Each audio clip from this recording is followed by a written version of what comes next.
Okay, we're on.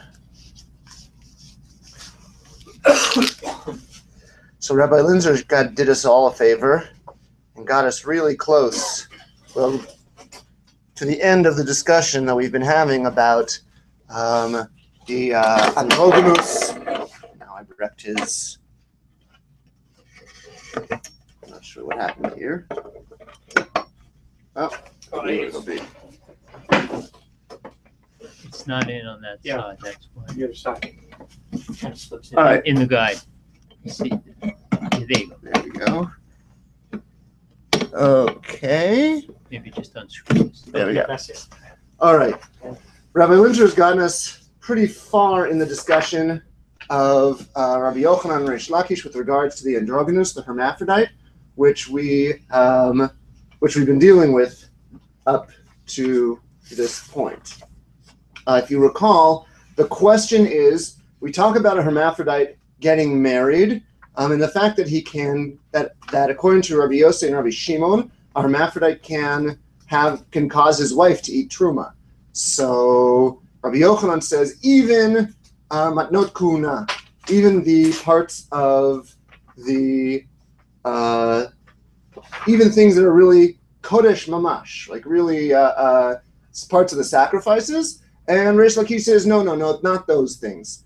And the position that the Gemara takes is that Rabbi Yochanan is saying truma is truma bizman hazeh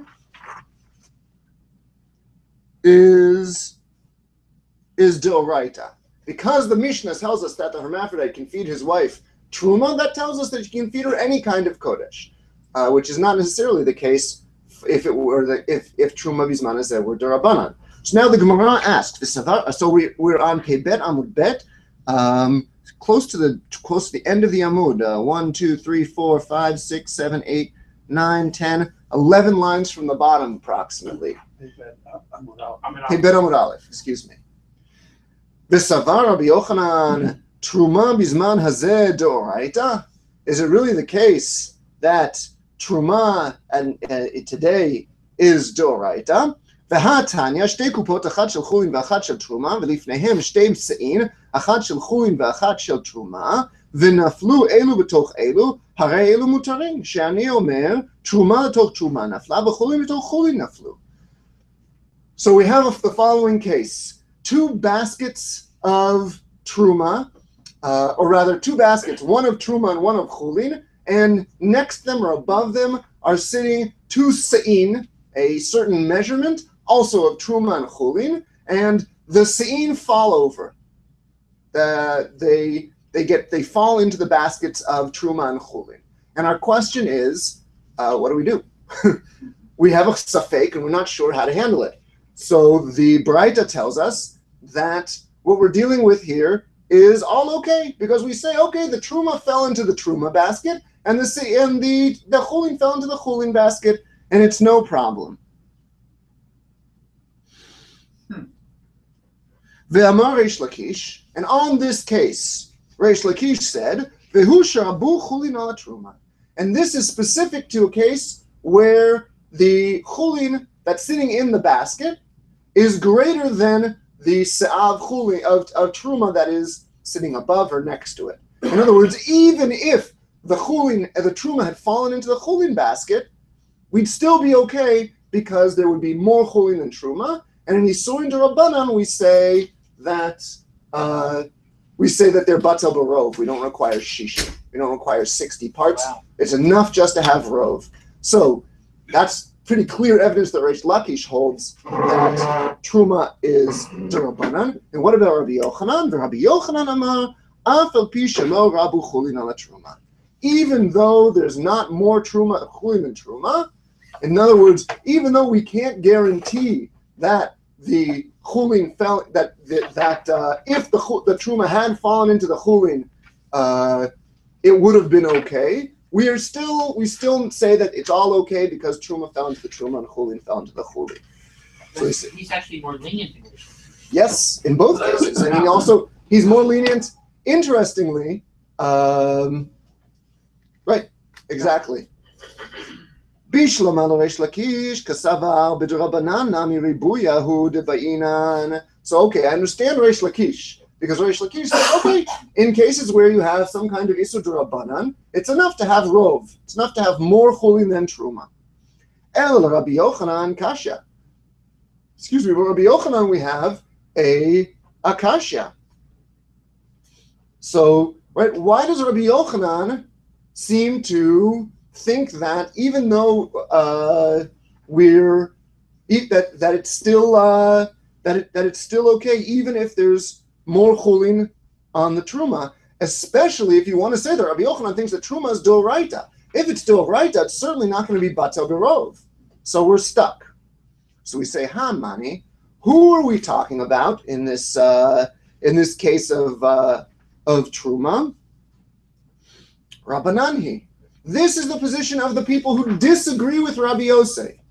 In our Mishnah we have the case of it's Rabbi Yosei who says that Rabbi Yosei and Rabbi Shimon who say that a hermaphrodite is able to feed her his wife truma. So he says, okay, this is people who disagree with Rabbi Yosei, this particular position. In the case of Rabbi Yosei, I'm talking about. I'm with Rabbi Yosei. The Anadam Rabbi Yosei, right? So this braita you're bringing me is not relevant because the braita you're bringing me is according to the position that disagrees with the position that I hold in our Mishnah. Ditanya, and now we have the discussion. Beseder olam, asher. So he's going to prove that Rabbi Yosei does hold that truma is doraita. Seder Olam has halakhic consequences? Apparently. By the way, I'm not sure that this is the same Seder Olam that we refer to in other places. The history. The history, although it does. I mean, the Chaim Malakovsky has written a lot about Seder Olam. Yes. So I mean, claims that Seder Olam is extremely early. So it's possible that we're talking about the same Seder Olam. According to you, what else would it be? It could be a later work. It would be from the time So the number of versions of this thing? Sorry? The number of versions of this Of Seder Olam? No, it's just a matter of dating it. Well, they're different texts that are different. But like one says that Rivka was 3 when she got married, and another says she was 14. Well, there are versions of Seder Olam. The question is, what exactly? I mean, the real question is the Seder Olam that gets into the history of sort of more recent events with regards to the Talmud and things like that. So, I don't know. Okay. Can you give a short description of what is Seder Olam for the? I'm not a big expert on Seder Olam. It tries to fill in the gaps that are not included in the narrative in Chumash. But it gets gets all through by Shini. It discusses the history of the different exiles and the. Tries to do a timeline. Yeah, it's a book of history. Who wrote it? Like a bunch of people, I imagine. Yes, it seems to be a conglomerate work.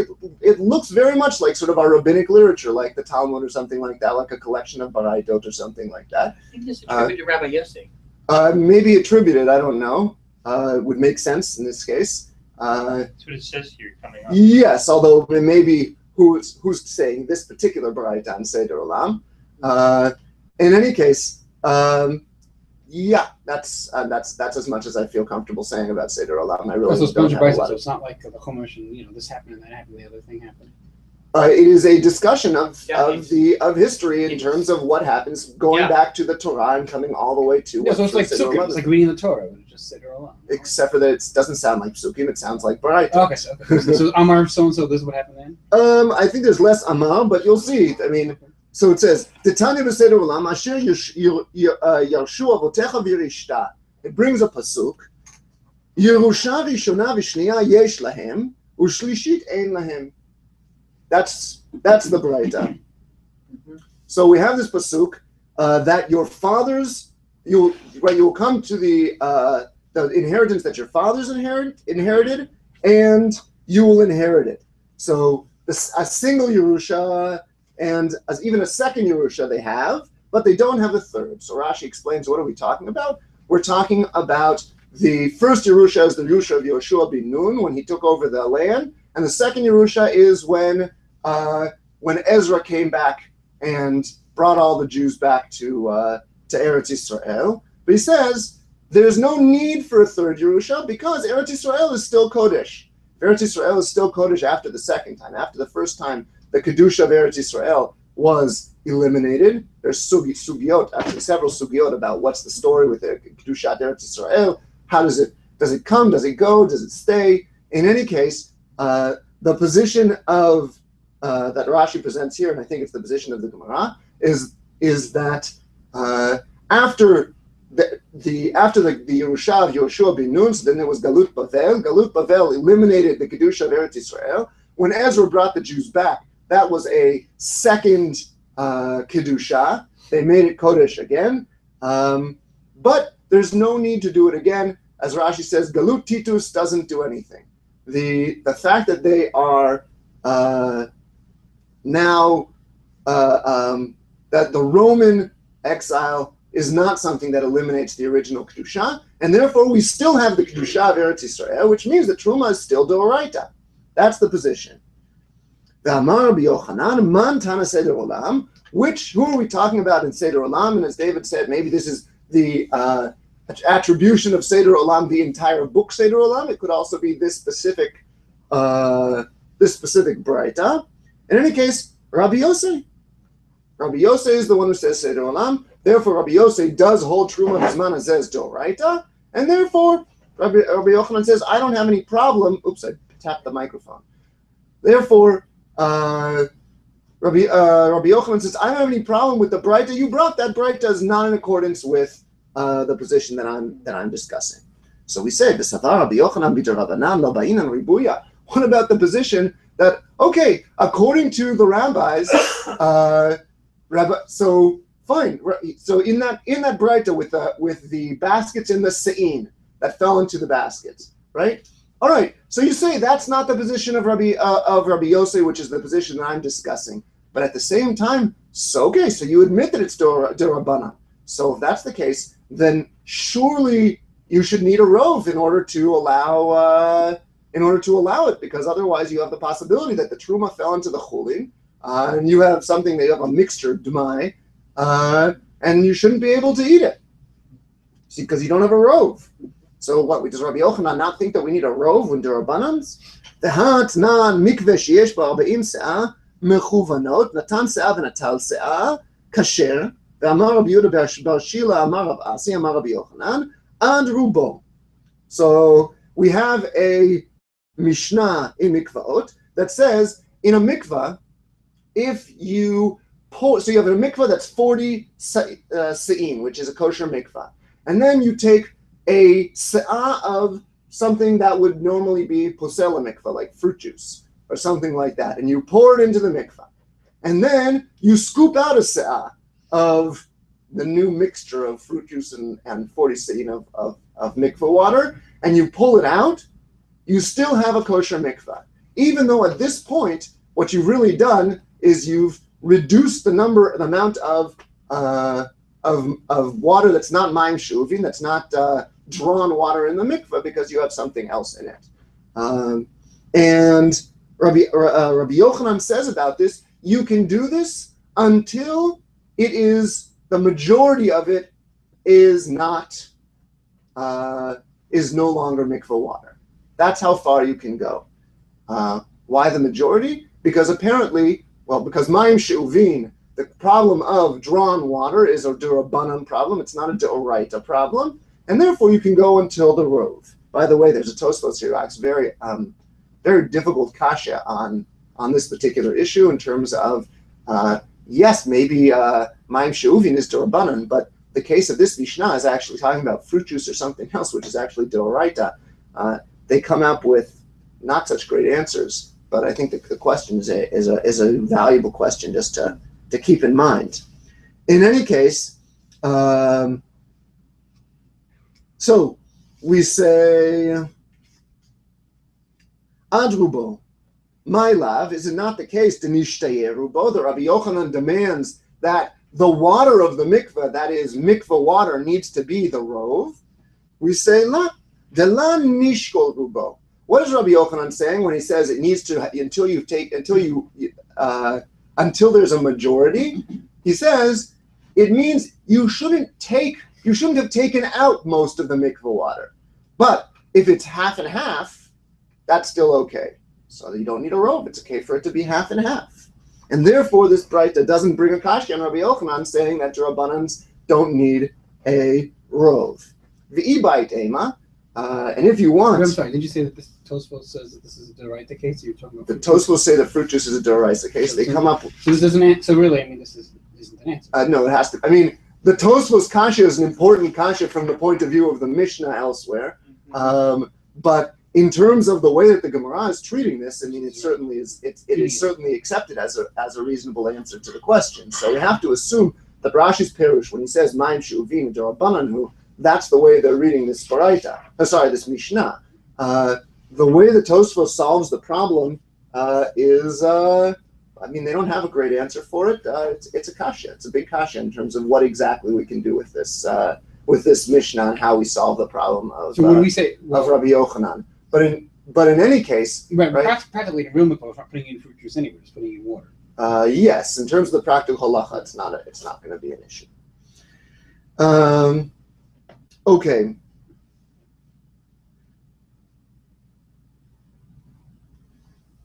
Ibait ema, I have another answer, and this will be a fine answer. We say shani hacha. This case is not an example. Why?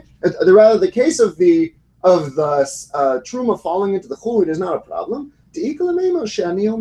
Because we can rely on the possibility of the fact that truma fell into the truma basket and chulin fell into the chulin basket. We don't have to start sort of breaking our heads about whether or not the truma might have fallen into the chulin might have fallen into the truma, that kind of thing. So long as there's a possibility that they fell into the right baskets, we don't have to worry. A 50% possibility? That's what Rabbi Yochanan. That's what the suggestion Rabbi Yochanan seems to be adopting here, and Rashi embraces that answer. In other words, so long as when you have a suffix, when it was possible, at least in this particular case, to say this is what happened, right? It remains a possibility. We can rely on that, as opposed to a case that appears in the Mishnah that the Tosfos bring, where there is one basket with one basket, I guess, of truma and two se'in that fell into it. And how do we handle that situation, right? When you have two baskets, one of chulin, one of truma, and two se'in, you can say chulin until chulin nafal, truma until truma nafal.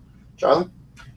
This would seem to bring the possibility of many leniencies in other areas of halakha if they apply this principle to those. Yes, if you could simply assume that an unlikely but clearly potentially possible scenario occurred, it might get you a lot of. Well, they didn't say it's unlikely. It's equal, right? There are two baskets and there are two things. So it doesn't mention probabilities at all. It's 50% chance, as opposed to if there was, let's say, 10 baskets of chulin. And only, you know what I mean? Only one of truma, then we wouldn't say the same thing. Right.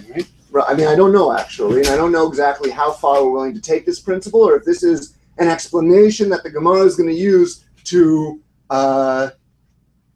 explain why Rabbi Yochanan is confident in this case as opposed to in other cases. Notice the Reish Lakish is not confident in this explanation, although the explanation appears in the Baraita. So wait, so just getting this back to our mission, what does it have to do with the androgynous again? So the androgynous, we said, can feed his wife truma, right? Rabbi Yochanan said he can even feed his wife manot kuna, right? The real kodesh, right? Reish Lakish says, no way, he can't feed his wife real kodesh. So then the discussion that they had, which I wasn't here with you for, seems to indicate that Reish Lakish, or Rabbi Yochanan is holding truma bisman hazeh as doraita. Right. In order to discuss truma bisman hazeh, we went into this discussion of the se'in of truma that fell into the kupot of truma and chulin, or the se'in of truma and chulin that fell into the kupot of truma and chulin. Rabbi Yochanan said that's not even Rabbi Yosei. I'm discussing the position of Rabbi Yosei. Rabbi Yosei clearly holds truma bisman hazeh as doraita, as we see in Seder Olam. the Gemara then just asks a parenthetical question, which is, okay, let's call that D'Rabbanan. Let's call that the position that disagrees with Rabbi Yosei. You're still not requiring a rov. Why don't you require a rov, Rabbi Yochanan? And the answer is either because there's Rabbi Yochanan indeed does not require a rov for a D'Rabbanan, right? Like we saw in the case of the mikvah, or the possibilities are Rabbi Yochanan is relying on this position of Shani Omer, that you can say, oh, maybe Truma fell into Truma and Chulin fell into Chulin. Those are the two possibilities. Then why can't you say the same thing over here? Shani Omer that androgynous is male, or whatever it is. So there is a question about how we hold with an androgynous in terms of we're going to see a little bit later that Rabbi Yosei has another position on androgynous and so on. But it doesn't appear that androgynous is the same kind of suffix as we're talking about in the question. Well, why not? Why can't you say the same thing? Meaning, as long as there's a way of saying Shani Omer, say that here too. Well, there's a difference though. One of them, in the case of the truma, you actually have the suffix about an event. And in the case of androgynous, you have a suffix about whether the person was a particular thing, and there's not an event that occurred. He got born. Yeah, well, yeah, but he was conceived. That's not the suffix, right? The suffix, we know that he was born. Yeah. We just don't know what an androgynous is. The suffix on status is not the same as the suffix on an event. It's a good answer. I actually didn't think of that. Now we go back to the question of the androgynous. We say Vehanus.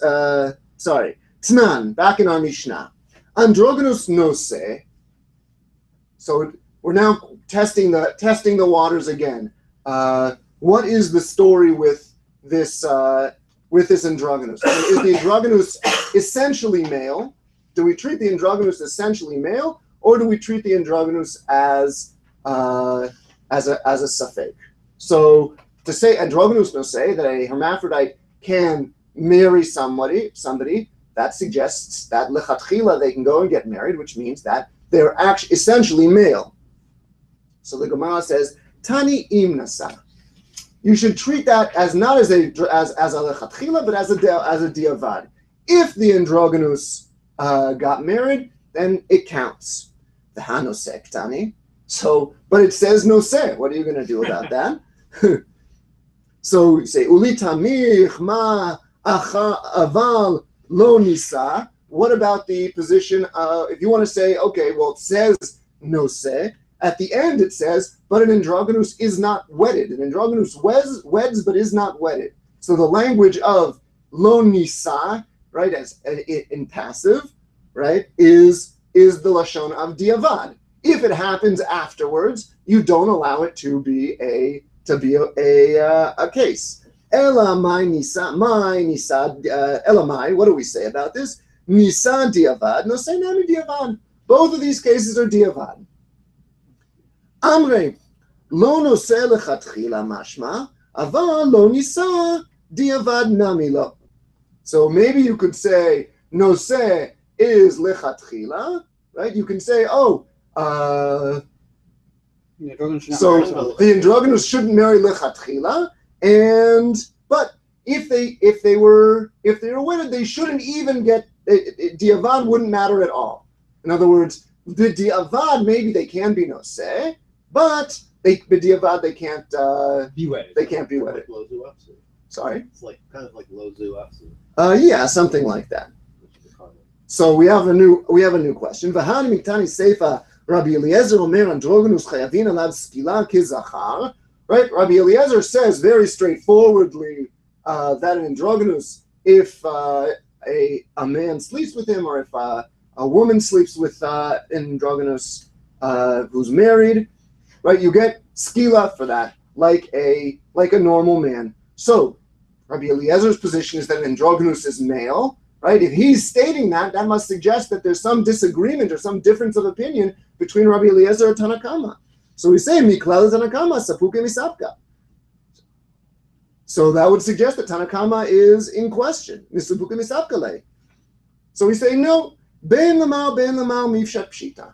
Everybody agrees that an androgynous is male.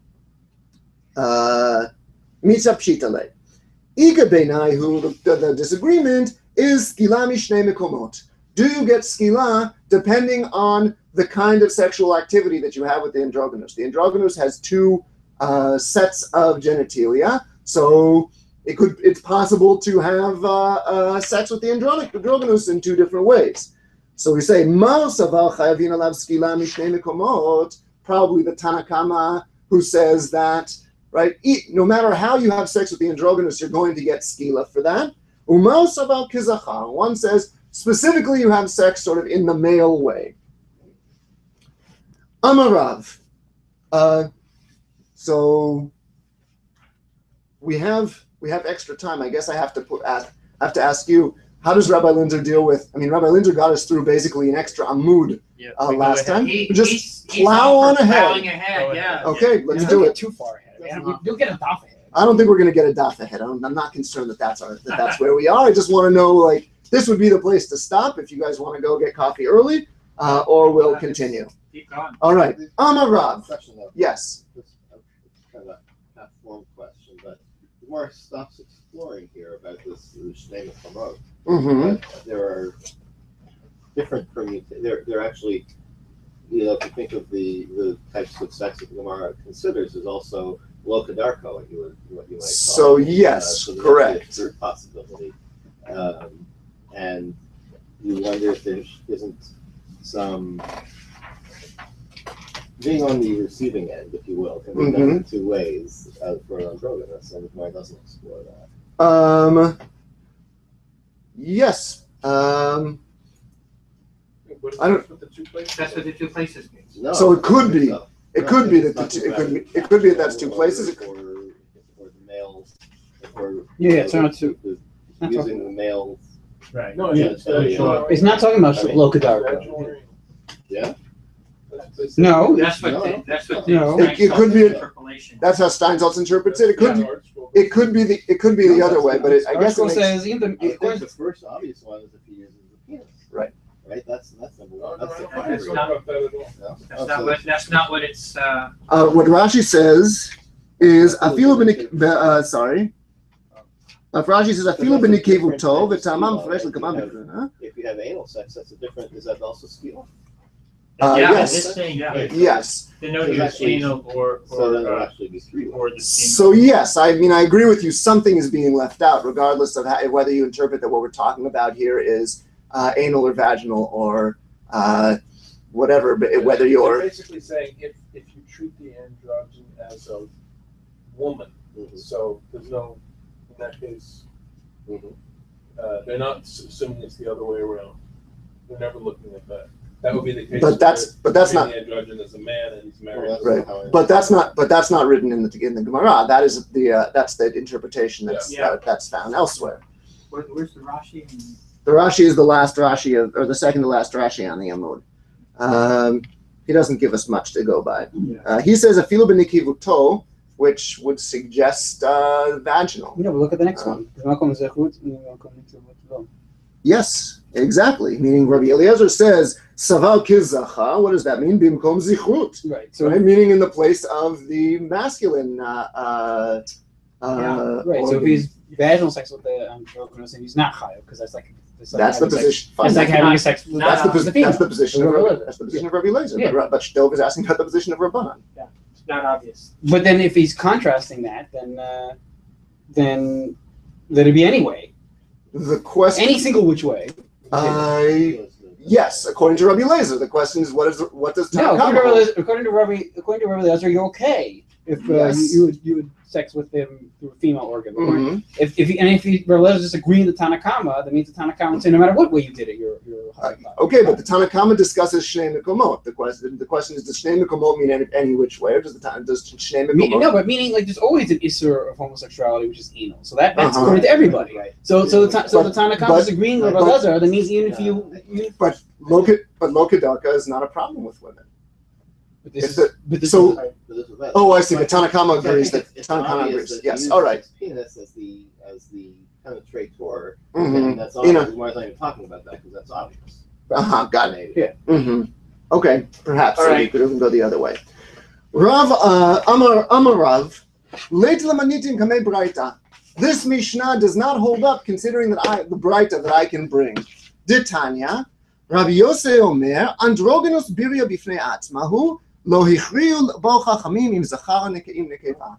So after saying this long discussion where Rabbi Yosei is going to say that the androgynous is actually a male, Rav brings us a braita that says that Rabbi Yosei himself says that an androgynous is actually a third category, I don't know what we call it intersex, but some other thing that is not, that the Chachamim have not decided as female or male.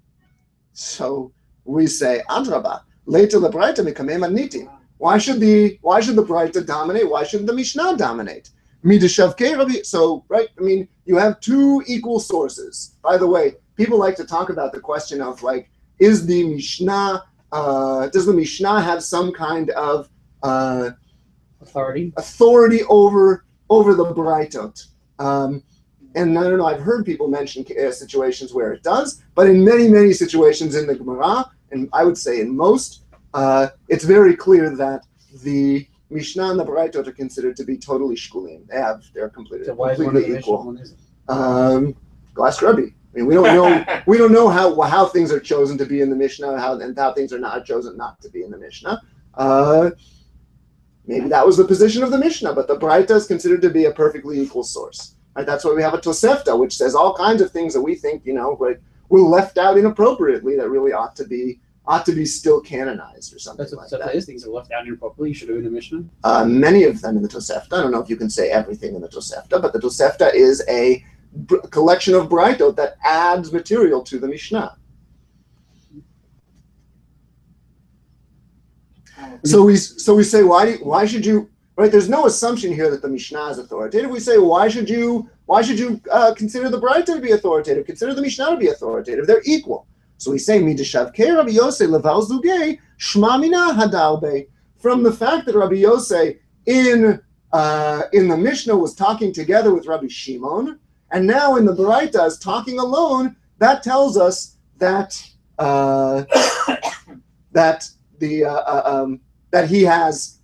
he's gone back. He's changed his mind. Because if this was really his Ben Zug did, right? No, he did. Rabbi Yosei changed his mind in the Mishnah. Rabbi Yosei and Rabbi Shimon seem to suggest that the androgynous is a male, and here he's saying that it's not, that it's a birya bifnei atzma. So the Tosfos say, okay, but say that Rabbi Yosei originally had his own position, and then he changed his mind to join Rabbi Shimon, and they don't have an answer to that. They call it. They say it's a difficult question. I won't get into the Rashi. Dov. So come back to the Mishnah Brisa thing for a second. Mm-hmm. Do we know or do we think that Rabbi deliberately left out Braitot, or did he work with the Mishnah? Something has to be. I mean, it's clear that Braitot were left out. It's hard to believe that Rabbi didn't know at least some of them. He organized every single Braita that he knew. There are a lot of Braitot that just aren't in the Mishnah. The impression that I get of that's kind of why he did it. Sorry? That's why he did it in the first place. We don't really know why. Tradition. Yeah, go ahead, explain. Well, why did he compile a written collection? So there are various explanations. Well, wait, first of all, the Mishnah wasn't written. It's really important to understand that the Mishnah was oral, right? He canonized a certain collection of oral material to be sort of the official code. But it certainly wasn't, he didn't change it from oral to written. It remained oral for years and years. What's that? When was it written? It was written down. The first kind of evidence that we have it being written down is in the time of the Gaonim. They start saying, there are these written manuscripts. The Gaonim in their yeshivot are still using Tanaim. They're still listening to people recite it orally. So the Gemara was also not written. The Gemara was not recited, was not used in a written form in the yeshivot of the Gaonim. Although the Gaonim do make reference to manuscripts that have gone around. I should say that this is not 100% the scholarly consensus across the board, but it is largely agreed among scholars that the Mishnah was basically an oral text until after the time Meaning, of the but an Quran. official oral text. Yes, it was a Is it canonized official? oral text. In other words, instead of just saying what your teacher taught you, what his teacher taught him, and so on, or just saying the collection of Baraita that you knew, everybody now from the time of the Mishnah was learning the same oral text, like learning Homer or something like that. It was a set text that you kind of recited orally. So was that revolutionary? Yes, for Torah Shebaal Peh. Torah Shebaal Peh had always been something that was teacher to student. You kind of learned the Torah of your master and so on, or you learned the Torah of the teachers who you circulated among. There was no sense that there was any kind of order to any of it. There was no sense that there was any kind of organization to it, or even some sense that any part of it was a particular canonized group. That everybody has to know Mishnayot, and then you want to go around picking up Baraitot. Okay, that's fine. Is this what we would call a traditional perspective? In other words, like this is comes as news to me because This is actually yeah, but Yeah. I mean, listen, there's plenty of Daf Yomi going on.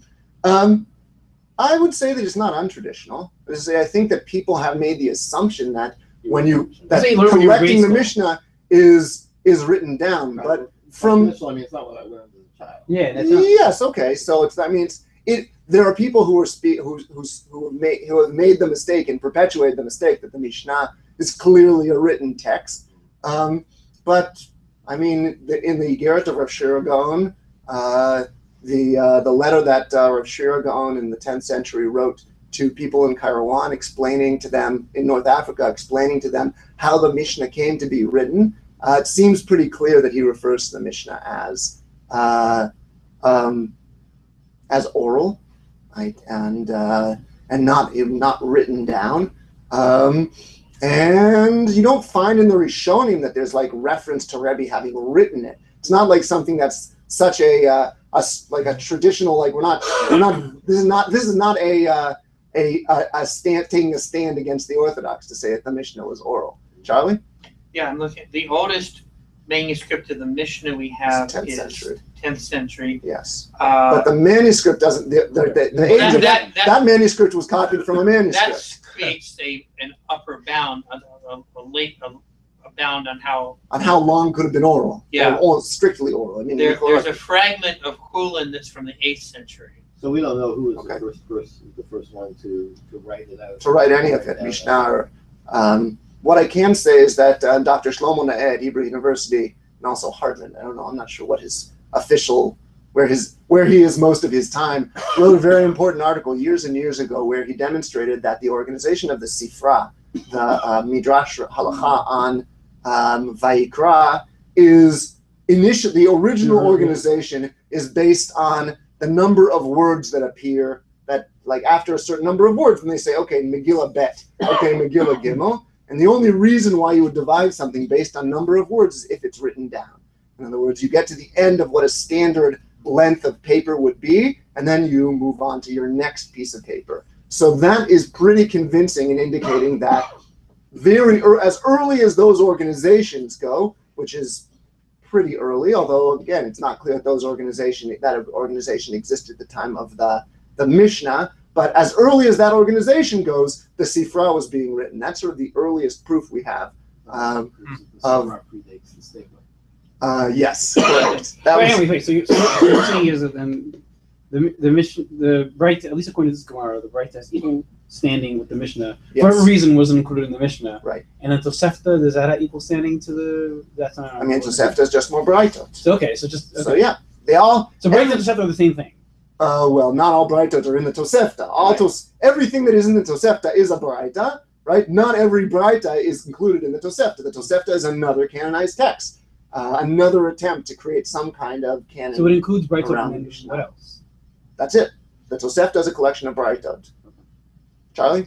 Yeah, the Stanislaus notes in this particular case indicates that the Rishonim are all over the place on this issue of do they follow the Mishnah of the Braita. And I wonder if the same Rishonim would generally have the same position for other cases where the Mishnah disagrees with the Braita brought later on? Because some of them are clearly following Mishnah, some are. So it depends. It depends if they're holding some kind of principled position about Mishnah versus Braita, which I doubt. Yeah. It seems more likely that they would try to figure out Yeah. how this sugya shakes out, and make up psak halacha based on that. So Continue. so we say Slow you down so you don't get that right. that's okay. Ushmuel amar. So wait, did I answer your actual question? Because I got it there in the middle of I stopped you in the middle. Okay.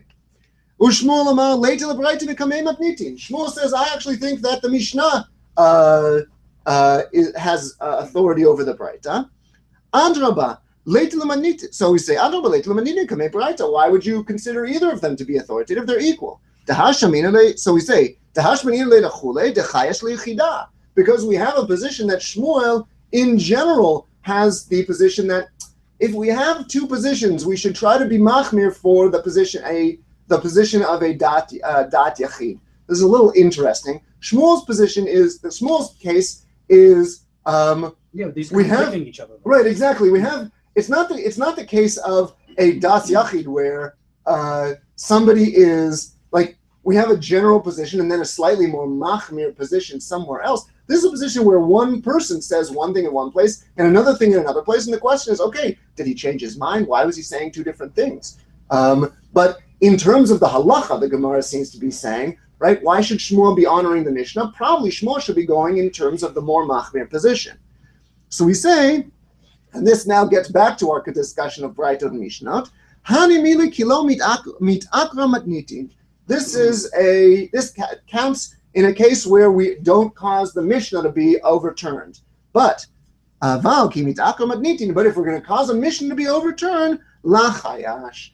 So although Shmuel is choshesh for a dat yachid in terms of being machmir,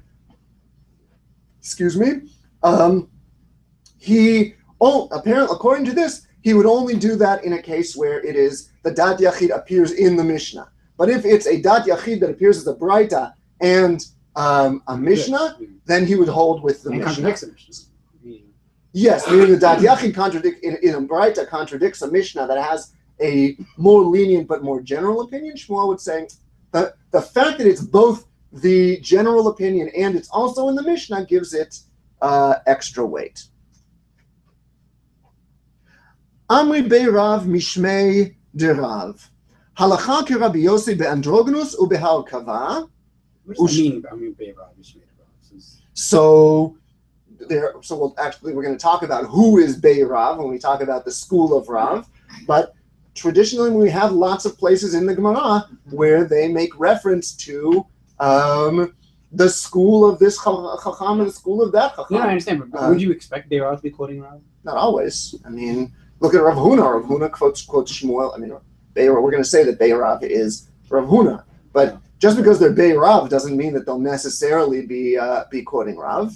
They are the Beit Midrash of Rav, but they still have plenty of other chachamim who they make reference to. And there's a lot of cross-pollination, by the way, between Surah and Nahada, to the point where, we know who belongs to which school in many cases, but we don't necessarily expect them always to quote their rebbes. So he says, Halacha k'Rabbi Yosef be'androgonus behar kava. Sorry. In the case of the hermaphrodite and the case of grafting. Ushmuel amar bekoshi uvekidush. And Shmuel says the halacha is like Rabbi Yosef in cases of a woman who is giving birth with difficulty or in a case of a mixed field. Androgynous. Kiddush, you mean like kilayim? Yes. That's right. Okay. That's right. Right? It's kilei akarim, right? And we'll see the case. Yeah. So we say androgynous hada amran. The hermaphrodite, that's the one that we've said already. How kava, grafting, ditnan, ein notin ve'en mavrichin ve'en malkivim, ערב שביעית פחות מ-30 יום לפני ראש השנה. ואם נטע והבריא והרכיב, יעקור. We have a position of the Mishnah that says that you can't plant or clear virgin territory or graft on the year, the Elul leading up to the Shemitah year, so this past Elul, we weren't able to do it. Any less, meaning any closer to Rosh Hashanah than 30 days. What do you mean by clear virgin territory? Mavrichin, the use of mavrichin is you have wilderness, somewhere around your property. You want to clear that area to agricultural use. That's not allowed. I don't think that's what that means. How does Art Scroll say? Because that'd be more like plowing, wouldn't it be? No. Like almost? No. Why? I mean, you're pulling up all kinds of stuff. Well, anyway, they say notin. Well, notin we can agree on. And wait, what do they say? What do they say is bend a vine and insert it into the ground. Bend a vine, insert it into the ground. It could be. I mean, that's not the way Jastrow explains it. I didn't see the Art Scroll, so I don't know. But I don't know. That's reasonable. That's also the way Steinsaltz interprets it. Okay, well, if that's 2 against 1, and I'm not chayesh l'miuta, so we'll hold with that. In any case, if you did these things, certainly makes more case, right? It makes more sense to say, because then if you did these things, then you have to uproot them, right? To you, right? What do you uproot? Yeah, very much. Rabbi Yehuda Omer, Kol haרכבה שאינה קולטת ב3 ימים, שוב אינה קולטת. So Rabbi Yehuda says it takes 3 days to know that your graft has taken. If it doesn't take in 3 days, it's not going to take. Rabbi Yosef and Rabbi Shimon. So he's disagreeing and saying that even. And maybe you have 3 days to. Meaning you can go all the way up and. Perhaps for grafting. Didn't we have this dispute in Rosh Hashanah?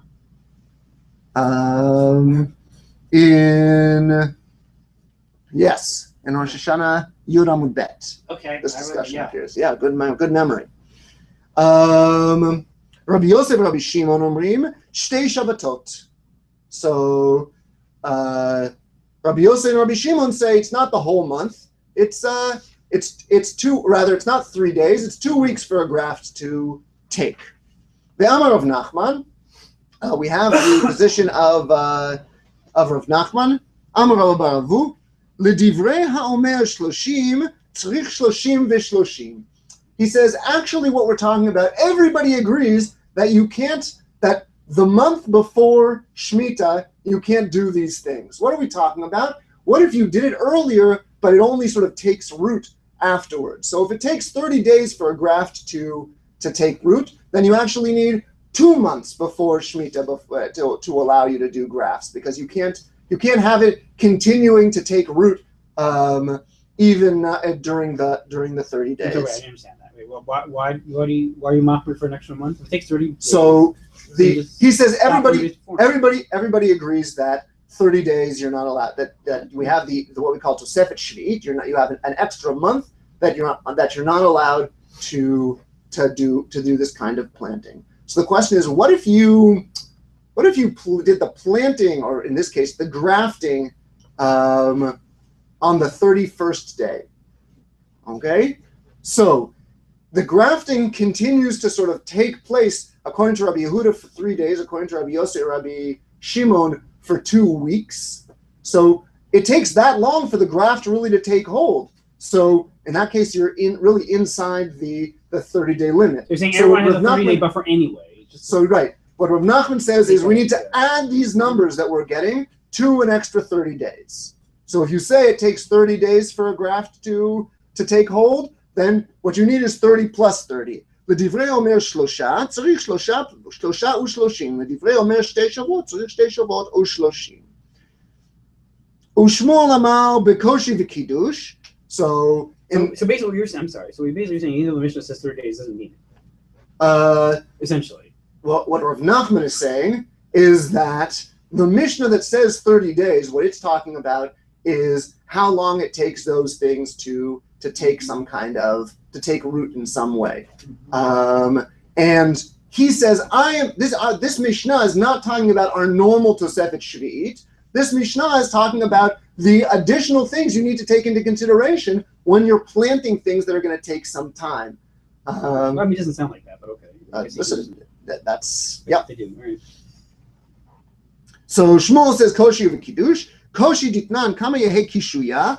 Right. In the case of Koshi, what are we talking about? A woman who starts seeing blood when she's not in her normal menstrual time. So we normally say that if she sees blood 3 days in a row, that is ziva.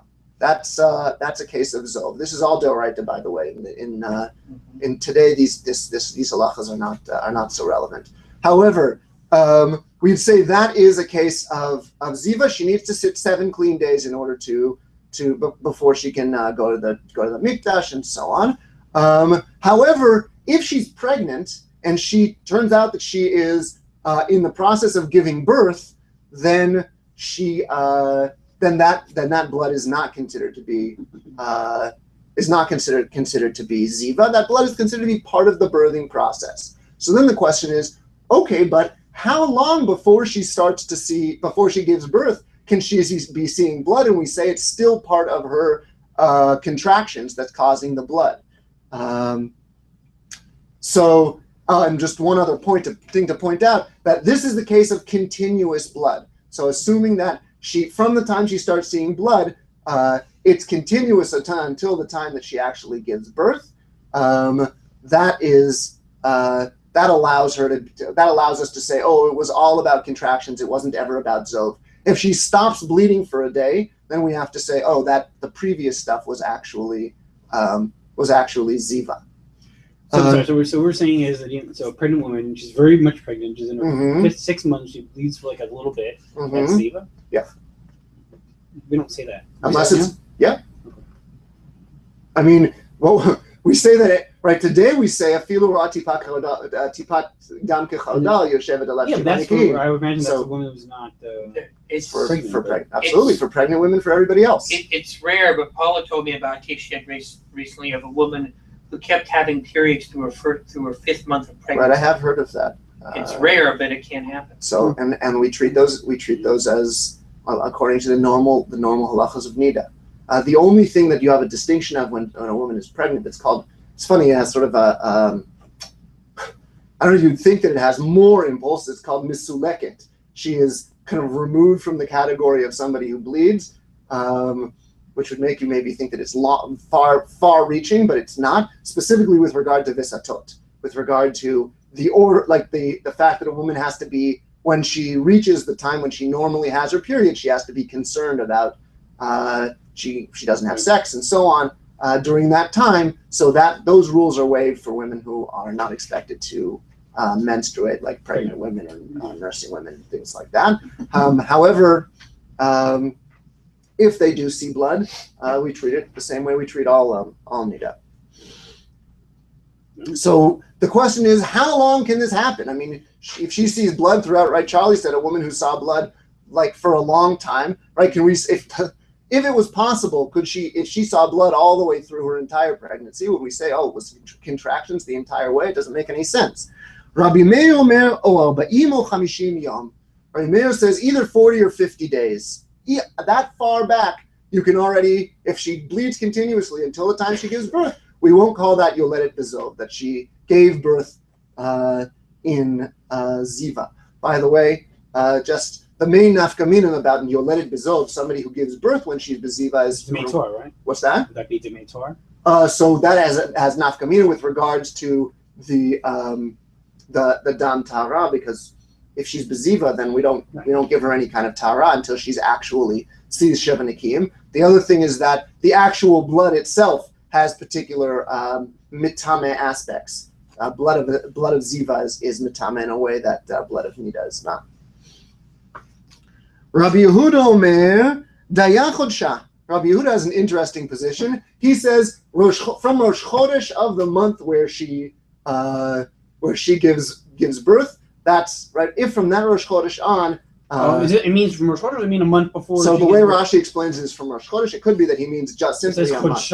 He says chodsha. I think it means whatever the month she's. That's a perfectly reasonable explanation. Rashi gives the other.